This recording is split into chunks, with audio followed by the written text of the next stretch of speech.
आप देख रहे हैं इंडिया टीवी। आपके साथ मैं हूं दीपिका यादव। अप्रैल, मई और जून भारत की विदेश नीति के लिहाज से अगले 3 महीने बहुत इंपॉर्टेंट है। अप्रैल में अमेरिका के उपराष्ट्रपति जेडी वेंस और अमेरिका के राष्ट्रीय सुरक्षा सलाहकार माइक वॉल्ज भारत आ सकते हैं। मई या जून के महीने में अमेरिका के डिफेंस सेक्रेटरी भी भारत आ सकते हैं। कोई बहुत बड़ी डेवलपमेंट हो सकती है। इन सब के बीच भारत में नरेंद्र मोदी के दुश्मन प्रधानमंत्री की इमेज को टारगेट करने के लिए अब एक नया हथकंडा लेकर आए हैं। आज सुबह से ही राहुल की पार्टी के नेता एक पर्चा घुमा रहे हैं। कह रहे हैं कि मोदी तो ट्रंप को अपना बेस्ट फ्रेंड बताते हैं, लेकिन अमेरिका में मोदी को कोई पहचानता ही नहीं। अमेरिका में तो मोदी को कोई पूछता ही नहीं। और ये सारे शब्द कांग्रेस वालों के हैंडल्स पर खूब घुमाए जा रहे हैं। क्या सच में ऐसी बात है या विरोधी सरकार झूठ फैला रही है? मोदी की ग्लोबल जान पहचान से राहुल और राहुल की पार्टी इतना परेशान क्यों है? मोदी पर आए नए ग्लोबल सर्वे से क्या पता चला? मोदी विरोधी खेमे को झूठ कैसे एक्सपोज हुआ? आज हम इन सारे सवालों के जवाब आपको देंगे। मोदी के सियासी दुश्मन जिस सर्वे का पन्ना दिखा करके शोर मचा रहे हैं, आज हम मोदी पर आए नए सर्वे की मदद से ही विरोधियों की पोल खोलेंगे। नरेंद्र मोदी को दुनिया में कोई नहीं जानता। विरोधी ये फर्जीवाड़ा क्यों फैला रहे हैं? अमेरिका के 70% लोगों को नहीं पता नरेंद्र मोदी कौन है। कांग्रेस वाले ये पर्चा हिंदुस्तान में क्यों चिपका रहे हैं? नरेंद्र मोदी अमेरिका में लीस्ट नोन यानी सबसे कम पहचाने जाने वाले पॉलिटिकल फिगर हैं। राहुल की पार्टी ये खबर फैलाकर इतनी खुश क्यों हो रही है? जो विरोधी नरेंद्र मोदी से पॉलिटिकल ग्राउंड में नहीं जीत सके, वो अब मोदी की इमेज को टारगेट करने के लिए ऑनलाइन साइकोलॉजिकल वॉर छेड़ चुके हैं। पिछले 24 घंटे से मोदी के सियासी दुश्मन यही चिल्ला रहे हैं कि उन्हें अमेरिका में कोई नहीं जानता। ये कहकर मोदी के खिलाफ विरोधी खूब हाय तौबा मचा रहे हैं। अमेरिका वाले मोदी को नहीं पहचानते। राहुल की पार्टी के नेता 24 घंटे से यही टेप बजा रहे हैं। मोदी के सारे दुश्मन अपनी सोशल मीडिया टाइमलाइन पर एक ही आर्टिकल चिपका रहे हैं। सर्वे का डेटा जारी किया है British research and data analytics firm YouGov ने, जिसके मुताबिक अमेरिका के 70% लोगों को भारत के प्रधानमंत्री का नाम नहीं पता, और जिन्हें पता है उनमें से सिर्फ 13% लोग मोदी को लेकर फेवरेबल व्यू रखते हैं। जैसे ही ये सर्वे आया, मोदी के सारे दुश्मन प्रधानमंत्री पर टूट पड़े। सब एक ही टेक्स्ट रिपीट करने लगे। सबसे ज्यादा शोर राहुल के समर्थकों ने मचाया। विश्व गुरु का ढोल फट गया। ऐसा नैरेटिव बनाया। मगर क्या सच में ऐसा ही है या फिर इस खबर का कोई दूसरा पहलू भी है? ये कोई जरूरी नहीं कि हिंदुस्तान के गांव देहात में सारे लोगों को पता हो कि अमेरिका के राष्ट्रपति कौन है। ठीक उसी तरह से मुमकिन है कि अमेरिका में भी कुछ लोग मोदी को ना जानते हो। मगर क्या इसका ये मतलब निकाला जा सकता है कि ग्लोबल स्टेज पर मोदी को कोई पहचानता ही नहीं है? वैसे जो लोग 24 घंटों से YouGov का सर्वे घुमा रहे हैं, वही लोग YouGov का ही एक और आंकड़ा देख लें, क्योंकि मोस्ट पॉपुलर फॉरेन पॉलिटिशियन की लिस्ट में नरेंद्र मोदी 52% की फेम के साथ दुनिया के टॉप लीडर्स में शामिल हैं। और जो विरोधी ये सवाल खड़ा कर रहे हैं कि अमेरिका जैसे देश में मोदी को कोई नहीं जानता, कोई नहीं पहचानता, आज जरा उन्हें कुछ विदेशी रिएक्शंस भी देख लेने चाहिए। उनका एजेंडा खुद ब खुद पंक्चर हो जाएगा। दुनिया नरेंद्र मोदी को रॉक स्टार मोदी कहती है।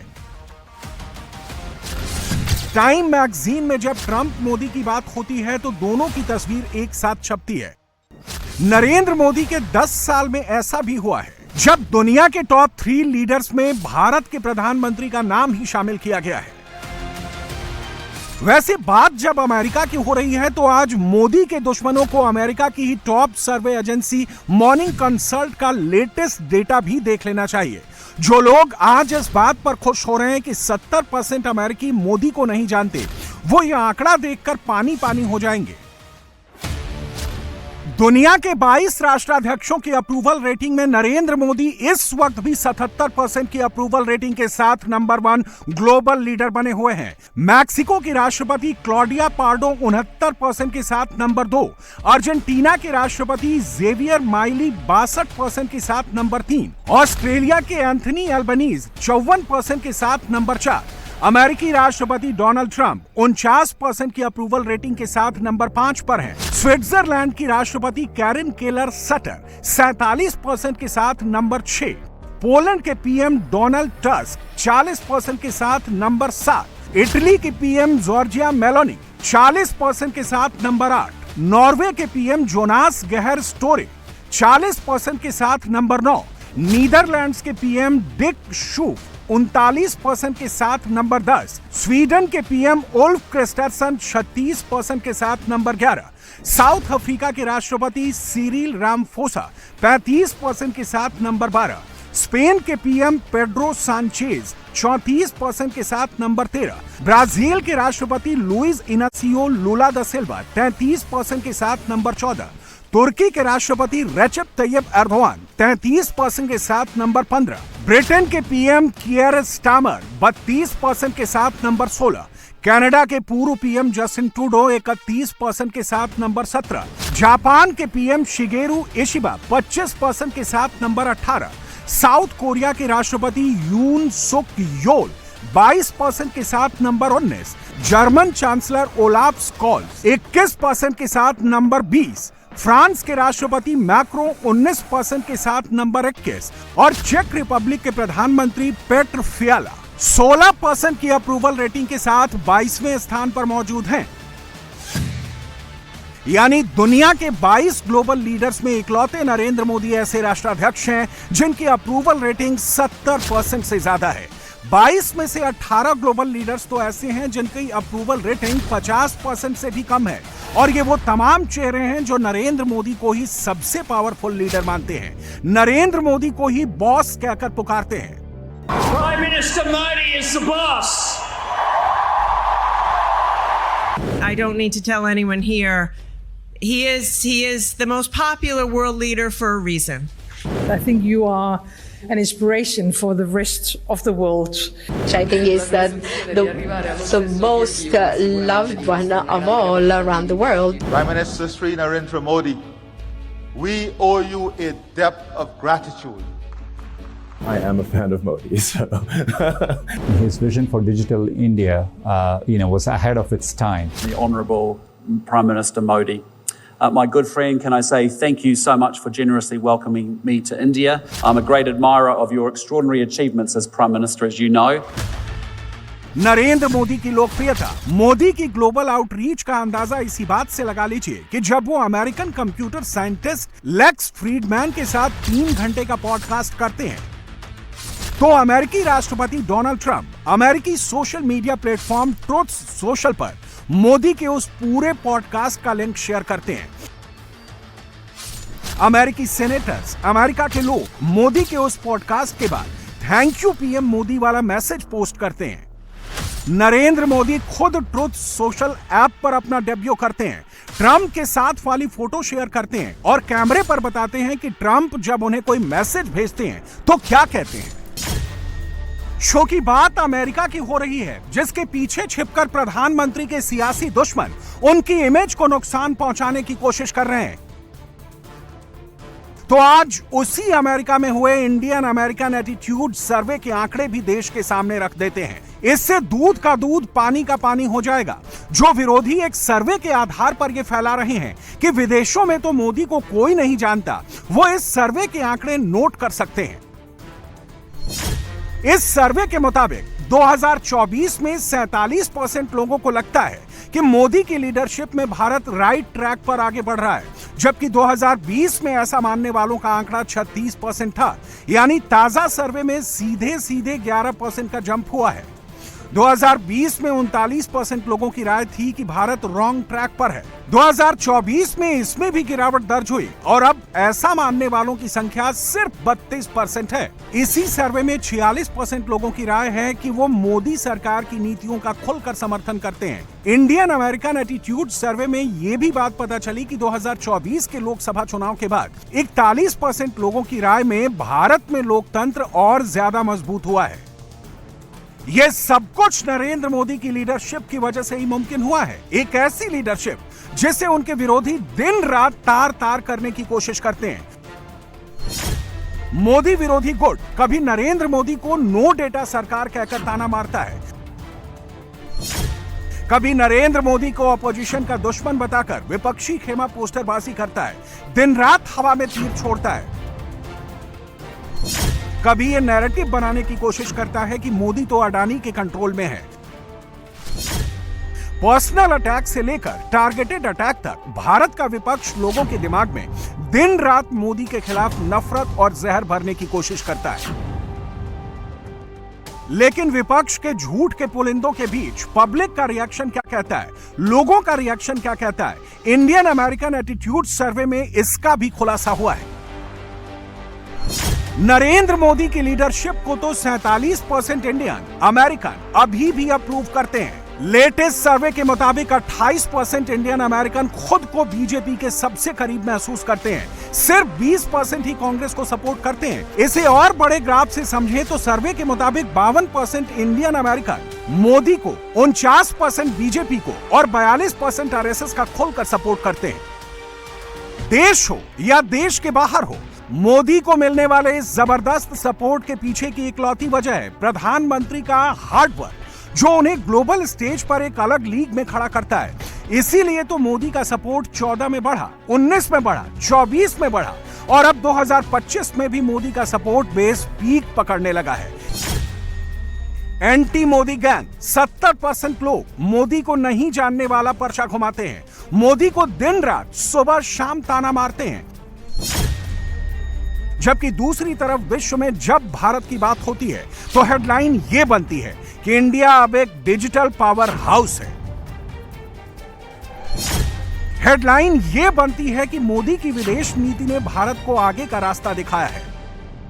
और इससे जुड़े कुछ और नए सर्वे के आंकड़े आपको दिखाते हैं। जनवरी 2025 में हुए एक सर्वे के मुताबिक 30 देशों में से टॉप 3 देश में भारत का नाम है, जो बिल्कुल सही दिशा में आगे बढ़ रहा है। 68% की राय है कि भारत तेज रफ्तार से प्रगति की ओर बढ़ रहा है। ट्रस्ट इन ग्लोबल पावर्स 2024 के सर्वे में पता चला है कि 56% लोगों को लगता है कि भारत ग्लोबल अफेयर्स में पूरी जिम्मेदारी के साथ अहम भूमिका निभा सकता है। कॉन्फिडेंस इन वर्ल्ड लीडर्स 2024 के सर्वे में पता चला है कि 37% लोगों को प्रधानमंत्री नरेंद्र मोदी की लीडरशिप पर फुल कॉन्फिडेंस है। यानी बात चाहे हिंदुस्तान की हो या दुनिया के किसी और देश की हो, नरेंद्र मोदी पर ट्रस्ट घटा नहीं है, बढ़ा ही है। मोदी का कोई भी विरोधी उनके सामने टिक नहीं सकता। चुनावी नतीजों ने भी ये दिखाया है और अलग अलग सर्वे के आंकड़ों में भी यही नजर आया है। प्रधानमंत्री के दुश्मन इसीलिए तो उनसे इतना जलते हैं, मोदी के खिलाफ अनाप शनाप फैलाते रहते हैं, लेकिन मोदी को इससे फर्क नहीं पड़ता। मोदी फिर भी चुपचाप अपना काम किए जा रहे हैं, आगे बढ़ते जा रहे हैं। मुस्कान रस्तोगी ने आज जेल में क्यों हंगामा किया? पुलिस ने मुस्कान और साहिल को क्या इलाज दिया? मुस्कान की मिस्ट्री सुलझाने के बजाय उलझती क्यों नजर आ रही है? मुस्कान ने जिस कमरे में सौरभ राजपूत को मारा, जिस बाथरूम में अपने पति के 18 टुकड़े किए, वहां पर क्या क्या मिला? चाकू, तकिया, मिक्सी, सबका क्या कनेक्शन है? 2025 की सबसे बड़ी मर्डर मिस्ट्री से आज उस कमरे का एक एक कोना दिखाएंगे जिसमें एक पत्नी ने अपने प्रेमी के साथ मिल करके अपने पति का ऐसा मर्डर किया जिसे सुन करके रोंगटे खड़े हो जाएंगे।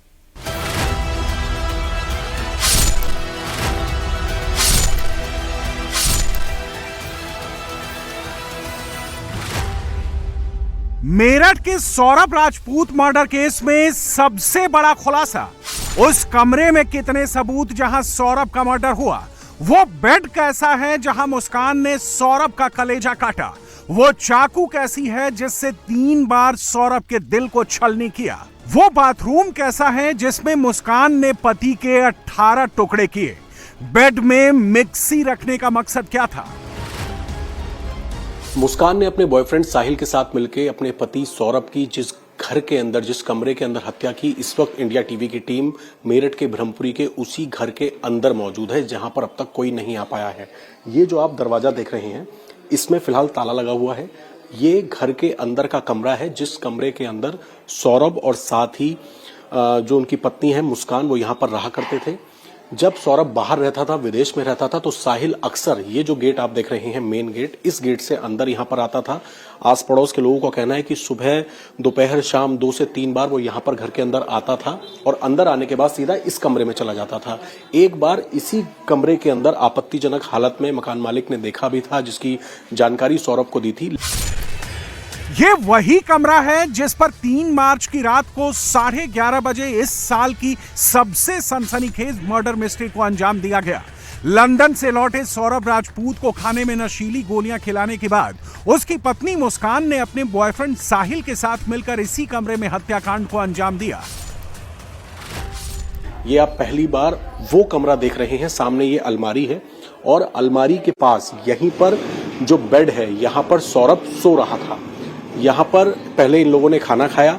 सौरभ अपने घर से जो कोफ्ते की सब्जी लेके आया था, उस सब्जी के अंदर नशीली दवा जो है वो मुस्कान ने उसमें मिला दी थी, जिसके बाद सौरभ सो गया और तकरीबन 12:30 बजे के आसपास साहिल की एंट्री होती है और इस अलमारी के पीछे जो सामने अंदर की तरफ आप जो कमरा देख रहे हैं, वहां पर सौरभ सो जाता है। उसी दौरान जब सौरभ वहां पर सो जाता है, उसी दौरान साहिल और साथ ही मुस्कान सोते हुए सौरभ के ऊपर छाती पर चाकू से वार करते हैं।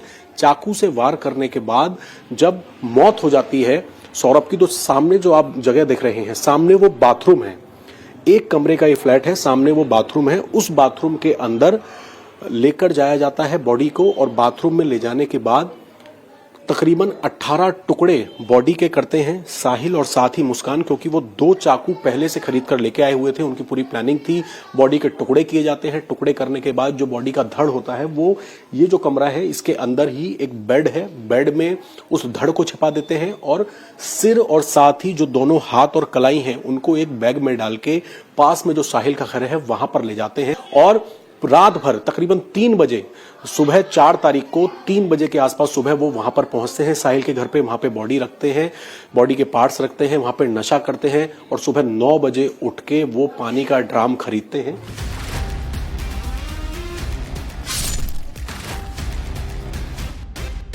जिस कमरे में सौरभ का मर्डर हुआ वो 12x10 का है। कमरे में एक सिंगल बेड पड़ा है। कमरे से ही अटैच्ड बाथरूम बना हुआ है। बेड में पहले मुस्कान ने सौरभ के सीने में 3 बार चिकन काटने वाला चाकू बेरहमी से घोंपा। फिर साहिल दूसरा चाकू लेकर आया, जो कुछ दिनों पहले ही मुस्कान ने खरीदा था। दोनों ने मिलकर सौरभ का गला काटा, धड़ से सिर अलग किया, हाथ काटे और कलाई काटकर एक बैग में रख दिया। इसके बाद बॉडी को बाथरूम के अंदर ले गए, वहीं पर 18 टुकड़े किए। इस घर के अंदर ये वॉशिंग मशीन भी बताया जा रहा है कि ये जो वॉशिंग मशीन आप देख रहे हैं, अभी हाल में ही सौरभ ने एक नई वॉशिंग मशीन खरीद कर दी थी ताकि उसकी पत्नी को कोई परेशानी ना हो। लेकिन पत्नी ने कैसी साजिश रची, ये आप उसकी वीडियो से अंदाजा लगा सकते हैं। उसके बाद जब हत्या हो जाती है तो यहां पर ही, इसी जो सामने आप बाथरूम का दरवाजा देख रहे हैं, इस बाथरूम के दरवाजे के अंदर पूरी बॉडी को चॉप किया जाता है, उसके कई टुकड़े किए जाते हैं और अगले दिन बाथरूम के अंदर ही एक ड्राम के अंदर बॉडी के पार्ट्स को रखा जाता है। सामने ये बाथरूम का दरवाजा है, उसमें बॉडी के पार्ट्स को रखा जाता है। दोबारा से मैं आपको उस कमरे की भी तस्वीरें दिखा दूं जहां पर इस वारदात को अंजाम दिया गया था। ये रूम है जहां पर ये लोग रहते थे, जहां पर ये अलमारी फिलहाल रखी हुई है। यहीं पर सौरभ सो रहा था। सौरभ जब सो गया था तो उसके बाद अंदर सामान भी इस वक्त बिखरा हुआ है। जब सौरभ सो गया था तो उसके ऊपर वार किया गया और फिर अलमारी के बगल में जो सामने दरवाजा है, वो बाथरूम का दरवाजा है, बाथरूम में ले जाया गया बॉडी को और वहां पर उसके पीसेस कर दिए गए। हालांकि फिलहाल दोनों को गिरफ्तार कर लिया गया है, लेकिन इस पूरे मामले के अंदर इनको जल्द ही पुलिस इनकी कस्टडी लेगी, क्योंकि फिलहाल इनको जेल भेज दिया गया है। इनकी कस्टडी ली जाएगी और कस्टडी लेने के बाद इनसे पूछा जाएगा कि आखिरकार इस कत्ल की वारदात को अंजाम क्यों दिया। 4 मार्च को मुस्कान अपने बॉयफ्रेंड साहिल के साथ फिर इसी कमरे में लौटती है। दोनों ड्रम लेकर आते हैं जिसमें सौरभ की बॉडी के पार्ट्स को पैक कर देते हैं। सौरभ के पैर ड्रम में नहीं आ रहे थे, लिहाजा दोनों उन्हें पीछे की तरफ मोड़कर रस्सी से बांध देते हैं। रात में जो कलाई, हाथ और सिर लेकर साहिल के घर गए थे, उन्हें भी ड्रम में पैक करके सीमेंट और बालू का घोल मिलाकर ड्रम को जाम कर देते हैं। इसके बाद प्राइवेट टैक्सी कर दोनों हिमाचल घूमने निकल जाते हैं।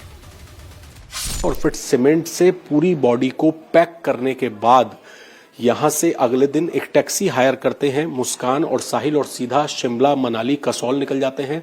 कसौल के एक रेस्टोरेंट बार के अंदर वो होली मनाते हैं। आप सोचिए, कत्ल करने के बाद दोनों होली मनाते हैं और होली मनाने के बाद वहां पर रात को ड्राइवर से केक मंगाती है मुस्कान साहिल के लिए, साहिल को केक खिलाती है। दोनों वहां पर डीजे पे डांस करते हैं। इस तरीके की दरिंदगी के बाद इन लोगों को कोई पछतावा नहीं था और ये बताया जा रहा है कि नशे का ओवरडोज ये किया करते थे। सौरभ को नशीली गोलियां देने के बाद मुस्कान ने जिस बेड पर अपने बॉयफ्रेंड के साथ बेरहमी से सौरभ को मौत के घाट उतारा, उसमें एक मिक्सी ग्राइंडर भी रखा हुआ था। अब सवाल उठता है कि क्या श्रद्धा की तरह सौरभ के भी टुकड़े टुकड़े करने का इरादा था? इस वक्त इंडिया टीवी आपको एक्सक्लूसिव तस्वीरें दिखा रहा है उस कमरे की जहां पर सौरभ की हत्या की गई और आपको एक मिक्सी का जार नजर आ रहा होगा।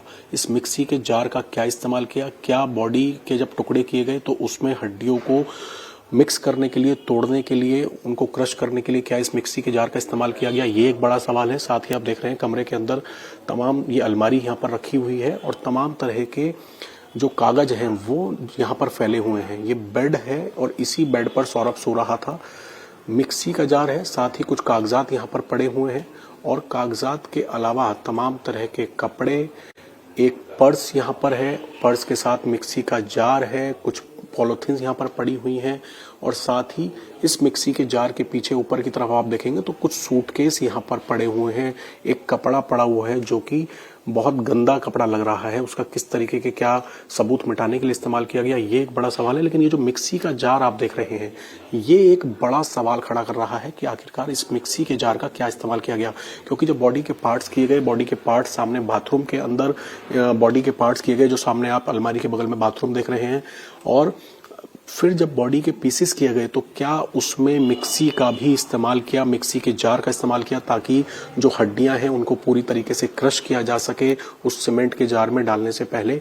ये एक बड़ा सवाल है जिसकी जांच लगातार पुलिस कर रही है। और इस वक्त ये तस्वीरें इंडिया टीवी पर आप एक्सक्लूसिव देख रहे हैं उस कमरे की, सौरभ का, जहां पर कत्ल किया गया। और यहां पर तमाम सबूत अभी मौजूद हैं जिसमें मिक्सी का जार है, कपड़े हैं, पर्स है, गंदा कपड़ा है, जिससे लगता है कि सबूत मिटाने की कोशिश की गई हो। वो बेड हम आपको दिखा रहे हैं जिस पर सौरभ का कत्ल किया गया। नशा एक बड़ा पहलू हो सकता है क्योंकि ये लोग सूखा नशा किया करते थे और क्या नशे और तंत्र मंत्र की आड़ में इन्होंने इस कत्ल की वारदात को अंजाम दिया। इन्हीं पहेलियों को सुलझाने की इस वक्त पुलिस कोशिश कर रही है। पुलिस के सामने मुस्कान अब भी मिस्ट्री बनी हुई है। आखिर जो पति हर महीने लंदन से कमाकर उसे 50,000 रुपए भेजता था, जिन पैसों पर वो ऐश करती थी और अपने दोस्त साहिल को भी मदद करती थी, उसी का कत्ल क्यों कर दिया? क्या सिर्फ इसलिए कि सौरभ को साहिल का घर आना जाना बिल्कुल पसंद नहीं था और मुस्कान इस रिश्ते में बहुत आगे बढ़ चुकी थी?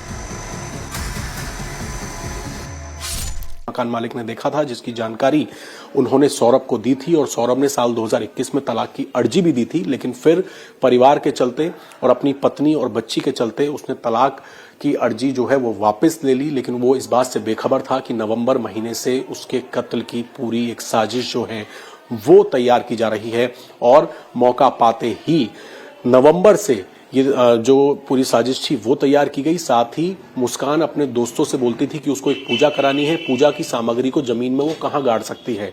और उसके बाद जब उसे पता लगा कि फरवरी महीने में उसका पति यहाँ पर आ रहा है, मुस्कान का बर्थडे था, ये लोग बर्थडे भी मनाते हैं, डांस की वीडियो भी निकलकर सामने आई है, अपने पति और बेटी के साथ नाचते हुए वीडियो सामने आई है। और मौका पाते ही इन्होंने 3 तारीख की देर रात इस कत्ल की वारदात को अंजाम दिया और बॉडी को डिकम्पोज कर दिया। पुलिस को कातिल मिल चुके हैं, क्राइम स्पॉट मिल चुका है, मर्डर में इस्तेमाल चाकू मिल चुके हैं, जिन्हें उसी ड्रम में ही पैक कर दिया गया था जिसमें सौरभ की बॉडी थी। अब पुलिस के सामने सबसे बड़ा सवाल, आखिर हत्या का मोटिव क्या था और क्या एक औरत इतनी बेरहमी से अपने पति का कत्ल कर सकती है? सौरभ 22 फरवरी को ही लंदन से लौटा था। 25 को मुस्कान का बर्थडे था। सौरभ को अपना पासपोर्ट भी रिन्यू कराना था। कहा यह भी जा रहा है कि सौरभ अब मेरठ में ही रहकर अपना काम करना चाहता था। यह बात उसने मुस्कान को आने से पहले ही बता दी थी। तभी से मुस्कान सौरभ को ठिकाने लगाने की प्लानिंग में जुट गई थी। वो साहिल को खोना नहीं चाहती थी। सौरभ अगर मेरठ में रुक जाता तो साहिल से उसकी दोस्ती खत्म हो जाती। लिहाजा मुस्कान ने प्लान बनाया कि बर्थडे के दिन 25 फरवरी को ही सौरभ को खत्म करना है। सौरभ ने उस दिन शराब नहीं पी। मुस्कान का प्लान फेल हो गया। 3 मार्च को उसे मौका मिल गया सौरभ के खाने में नशीली गोलियां मिलाने का। साहिल पहले से ही उसका साथ देने के लिए तैयार था। फिर दोनों ने मिलकर 2025 की सबसे बड़ी मिस्ट्री को अंजाम दिया। इसके बाद मेरठ से कैब बुक कर दोनों शिमला, मनाली और कसौल घूमने चले गए। पुलिस को अब तक की जांच में यह बात भी पता चली है कि हिमाचल में ट्रिप के दौरान मुस्कान मस्ती के बाद डेली पब में जाकर पैक भी लड़ाती थी। साहिल इसमें उसका पूरा साथ देता था। मुस्कान ने वहां साहिल का बर्थडे भी धूमधाम से मनाया था, जिसकी तस्वीरें सामने आ चुकी हैं। वो साहिल को केक खिलाते दिख रही है। पुलिस हिमाचल में मुस्कान और साहिल की हर हरकत का पता लगा रही है। होटल ऑपरेटर ने भी इस बात की तस्दीक कर दी है कि दोनों वहां 5 दिन रुके थे और ज्यादातर समय रूम पर ही रहते थे। खाना भी रूम में ही मंगाकर खाते थे। उन्होंने प्रेजेंट किया था कि वाइफ फैमिली है, तो यूजुअली वो कमरे में रहते थे ज़्यादा अपना टाइम ना, मतलब बाहर भी कम ही जाते थे, तो मतलब ज़्यादा वो कमरे में रहते थे। बार ऐसा था कि मतलब यहाँ तो मिलते जुलते नहीं थे किसी से ना, मतलब 5-6 दिन तक यहाँ पे रहे तो किसी से मिलते जुलते नहीं थे यहाँ पे ना। वो तो कभी मतलब दिन में एक आधा बार निकलते थे बाहर, बाकी उनका जो भी मतलब खाना वगैरह रूम में ही जाता था। जांच में यह भी साफ हो चुका है कि मुस्कान हिमाचल की ट्रिप के दौरान भी अपने माता पिता के टच में थी। जब भी उसकी मां या पिता का फोन आता तो वो कैब से बाहर निकलकर ही बात करती थी। आखिर कुछ तो था जो मुस्कान नहीं चाहती थी कि वो बात कैब ड्राइवर सुने, जो मेरठ का ही रहने वाला है। स्पेसिफिकली अगर माँ बाप को इतनी ही चिंता थी अपने दामाद की, तो अपनी लड़की को ऐसे सरेंडर कोई नहीं करवाता, चाहे वो उसने गलत भी किया हो। इतना आज के डेट में माँ बाप इतना समझदार कोई नहीं है कि अपने बच्चे को सीधे ले जाके पुलिस के हवाले कर देगा, है ना। नहीं करने का है, मतलब ये किसी एक जने का काम नहीं है। उस ड्राइवर का कहना ये है कि उनकी मदर का कॉल आता था और वो लड़की गाड़ी में से उतर के 15-20 मिनट बाहर बात करती थी, साथ में वो लड़का भी बाहर उतरता था। क्या 20-25 मिनट ऐसा लड़की की माँ को फिर क्या बात करनी थी, मतलब इन जनरल। अगर वो दामाद के साथ घूमने गई है लड़की की माँ की नजरों में, तो जिसके लिए लड़की को भी उतरना पड़ रहा है, उस लड़के को भी उतरना पड़ रहा है। तो ये सब चीजें देखो एक दूसरे से कनेक्टेड है, ये चीजें निकालनी पड़ेंगी। बहुत बुरा है, बहुत बुरा। मुझे पता है उसने बहुत गलत। मुस्कान की मां कविता रस्तोगी और पिता ने पुलिस को बुलाकर अपनी बेटी और उसके बॉयफ्रेंड साहिल को सरेंडर कराया था। सौरभ के परिवार को शक है कि इसके पीछे एक बड़ी साजिश है। उनका आरोप है कि सौरभ के मर्डर की प्लानिंग में पूरा परिवार शामिल है। पुलिस अपनी जांच में इन आरोपों की भी सच्चाई पता करने की कोशिश कर रही है। शादी होने से पहले मर्चेंट नेवी में था दुबई। सौरभ का परिवार ये सवाल भी उठा रहा है कि छोटी बच्ची को कैसे पता चला कि पापा ड्रम में है। क्या मुस्कान ने ये बात फोन पर अपनी मां को बताई थी, जिसे वहां मौजूद बच्ची ने सुना, या फिर कहानी कुछ और ही है? मुस्कान बेहद शातिर है। पति को 18 टुकड़ों में काटने के बाद वो साहिल के साथ होली मनाती रही। सौरभ के घर वालों को गुमराह करने के लिए उसके मोबाइल से, फोन से, सोशल मीडिया और व्हाट्सएप पर हिमाचल की वादियों की तस्वीरें स्टेटस में लगाती रही। 17 मार्च को मेरठ लौटी, लेकिन किसी को कुछ नहीं बताया। उससे पहले मुस्कान और साहिल डेड बॉडी को कहीं ठिकाने लगा पाते, पुलिस को एक गुमनाम कॉल ने अलर्ट कर दिया। देखिए, जो मुस्कान और जो भी हम लोगों ने प्रथम दृष्टया पूछा है, भी सबसे पूछताछ की, तो उसमें बताया गया तो बच्ची उस समय अपनी नानी के पास थी और घर में उस समय कोई नहीं था, अकेली थी। जिस दिन मुस्कान द्वारा बताया गया उनके परिजनों को, उस समय बच्ची पास में थी। प्रोबेबली इसकी वजह से बच्ची बोल रही थी कि फादर ड्रम में है। ये ऐसा कोई हमें बहुत कॉन्क्रीट इन्फॉर्मेशन नहीं है। जो आसपास के लोगों ने द्वारा बताया कि ये स्टेप मदर है, इसको भी वेरीफाई किया जाएगा और उनका भी रोल सभी लोग, जैसे मैं बताया, सबसे पूछताछ की जाएगी और हर एंगल पे इसमें जाँच की जा रही है। जो भी तथ्य सामने आएंगे उसको हमें लगेगा विवेचना को और स्ट्रांग बनाया जा सकता है, इसको केस को और स्ट्रांग बनाया जा सकता है, डेफिनेटली उसको हम शामिल करेंगे। 18 को सौरभ के भाई ने एफआईआर दर्ज कराई। उससे पहले ही पुलिस ने मुस्कान और साहिल को गिरफ्तार कर लिया था। अब साहिल के पिता भी सामने आए हैं, जिन्होंने आरोप लगाया है कि मुस्कान ही असली विलन है, उसी ने उनके बेटे को नशे में धकेला और मर्डर कराया। अब जो उसने मर्डर किया है वो जेल चला गया है और जितनी बेरहमी से मर्डर किया है, आप क्या चाहते हैं, क्या होना चाहिए आपके बेटे के साथ? मैं तो भाई गवर्नमेंट की सपोर्ट में हूँ, जैसा पुलिस प्रशासन कहेगी मैं तो उसके सपोर्ट में हूँ, जैसा मर्जी करूँ, मुझे कोई मतलब ही नहीं है सर, जो जैसा करेगा वैसा भरेगा, इससे मेरे को कोई इंटरेस्ट नहीं है। तो इसमें लड़की मुस्कान का ही लग रहा है आपको कि मुस्कान ने करवाया है या और भी कोई शामिल हो सकता है इसमें? नहीं, 100% एक ही है, और कोई नहीं, और कोई होता और पता लगता, कोई नहीं है, ये दो ही बस। मुस्कान और साहिल के नशे की बात उस कैब ड्राइवर ने भी बताई है, जो दोनों को अपनी गाड़ी में लेकर हिमाचल के ट्रिप पर गया था। उसने खुलासा किया है कि दोनों ने रास्ते में शराब खरीदी थी और पिछली सीट पर बैठकर पिया भी था। इस दौरान कई बार मुस्कान ने अपनी मां से भी बात की थी, लेकिन जब जब मां का फोन आता वो गाड़ी से उतरकर बाहर आ जाती और वहीं पर बात करती थी। शिमला 3 दिनों के, फिर कुल्लू वहां गए, मलानी जहाँ बर्फ पड़ रही वहां गए, जहाँ बर्फ पड़ी थी वहां तक गए। थे ये पूरे रास्ते में तो ये घूमने का काम था इनका। सांझ को अपना लड़का जो है, जो छोटा बांध रखा उसने, साहिल ने छोटा से बांध रखा सिर पे, वो तो रोज डेली 1 या 2 बोतल लेके जा रहा था रूम में, शराब पीता था। हाँ, शराब पीता था। लड़की को मुझे पता नहीं था कि नशा करती है लड़की तो मैंने जब देखा, जब मेट के लिए वापसी आ रहे थे, सामने से ली थी इन्होंने 3 कैन, वहां पी इन्होंने, लड़की ने मेरे सामने गाड़ी में पीछे बैठते। इस बीच कोई बातचीत नहीं, बीच में कोई बातचीत नहीं करी, बस जब बात कर रहे थे तो 2 बार फोन आया, मम्मी करके बात करके गाड़ी में से उतर गई, फिर नहीं दिलो बाहर बात करी। फिर उसके बाद में आए, उससे अगले दिन फिर कही मम्मी लाली कहाँ, लाली से बात करवाओ, वीडियो कॉल बात चल रही थी, वीडियो कॉल कर, फिर उतर के फिर इन्होंने नहीं दिलो, फिर बाहर खड़े होकर बात करी। गाड़ी में तो बस 1 मिनट या 2 मिनट बात करी होंगी ना, गाड़ी में कोई कैसी बात नहीं करी, दोनों अपना बैठे थे। जब लड़की को नींद आ रही थी, वो अपने धोरे सवाल था लड़की को। सौरभ का परिवार मुस्कान के परिवार पर बेहद संगीन आरोप लगा रहा है। उनका कहना है कि क्या कोई अपनी छोटी बेटी को नाना नानी के घर छोड़कर घूमने जाएगा? क्या पति के लंदन से आने के बाद कोई लड़की अपने बॉयफ्रेंड के साथ घूमने जाएगी? तो सब चीज का पता, वो शिमला तलक से वहां से बात कर दी, जाने तक की बात करी, लड़की को छोड़ के जा रही है कोई। अब जब उसका बाप 2 साल में आया तो वो तो अपने बच्चे को लेके जाएगा साथ में, अकेला तो घूमने थोड़ी जाएगा। कम से कम उसकी माँ का सवाल तो करती, भाई जब उसका बाप साथ में जा रहा तो मेरे पास छोड़ के क्यों जा रही है? अब उसकी छुट्टी पड़ी हुई है स्कूलों की, तो उसको लेके जाती साथ में। भैया वो तो जब से घर में आई थी, जब से हमारे तो सभी परेशान थे उससे, तो सभी परेशान थे उससे, मोहल्ले वाले क्या सब क्या सभी पूछते, सभी परेशान थे उससे। हमारा क्या, हम तो थे अंदर, वो तो गली मोहल्ले में भी खड़ी हो के इतनी गंदी गंदी गाली देती थी कि पूछो मत। बेटा हम क्या करते क्या नहीं करते, उन्होंने जरा शांति रहे, घर में बनी रहे। हमने ऊपर कमरा भी दे दिया रहने के लिए, सब कुछ कर दिया, और क्या करते उसके साथ? खाना हम बनाते, कपड़े हम धोते, सब काम हम करते उसका।